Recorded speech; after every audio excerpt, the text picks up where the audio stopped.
the Yom Yom for today and for tomorrow. Today, the sins of the Jewish people at the time of the Greeks were. Now, we have to remember something, that God reacts to what we do.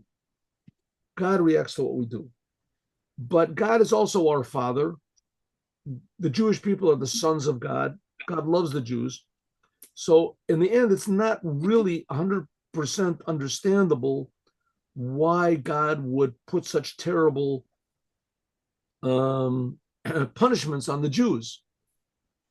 Because a father can threaten his children, do that one more time, I'm going to kill you. It doesn't give him permission that he's really going to kill them. So everything that happens, we have to say that it is definitely the will of God. And of course, the example is going into Egypt. We didn't do anything bad. There was nothing wrong with it. There were no Jews. We were born in Egypt, and they suffered terribly. That was maybe the worst of all the exiles, was in Egypt. Right? All the Jews were there, and all the Jews were suffering, and all the Jews were like hopeless. There was no possibility of getting out. And that was only from the hand of God. So all of the sufferings that the Jewish people have suffered are because God just decided.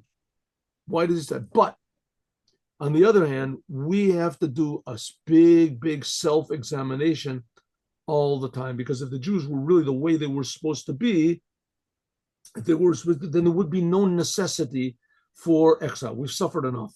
Right? The suffering of Egypt was enough. If the Jews would just do what they're supposed to do, then there wouldn't be. Okay.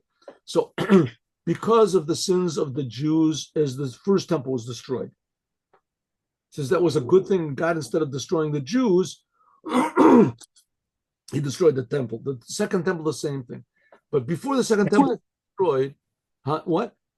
Okay, before the second temple was destroyed, the Greeks took over. The Greeks took over. It was an interim period. Did you want to say something? No. No, sorry. It was a plastic making noise. I'm sorry. I'm going to mute myself. Okay, good. The sins of the Jewish people in the time of the Greeks were fraternizing, being too friendly with the Greeks, copying them, studying their culture, profaning Shabbat and the holy days. Right? The Greeks were a logical people. The Jews started to become a logical people. What is this? You got to put boxes on your head.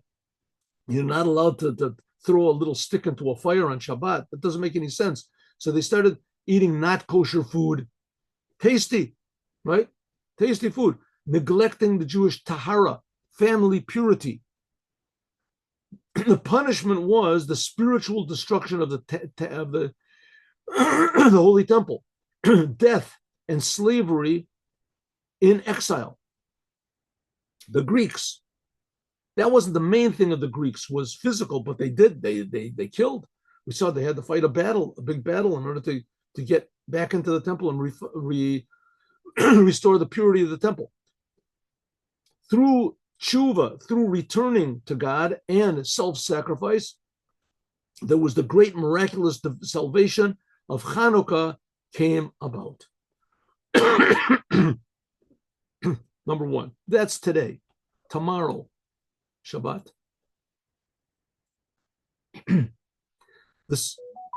Hey, we just did that. 1 second. 1 minute. What happened here?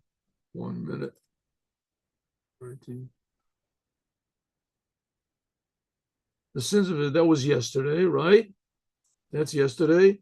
And the 20th is the same thing. Yeah, I guess so. It's the same one. Or maybe because of 2 days of Rosh Chodesh. I don't know.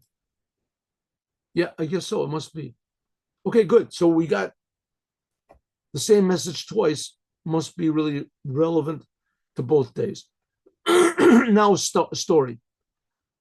1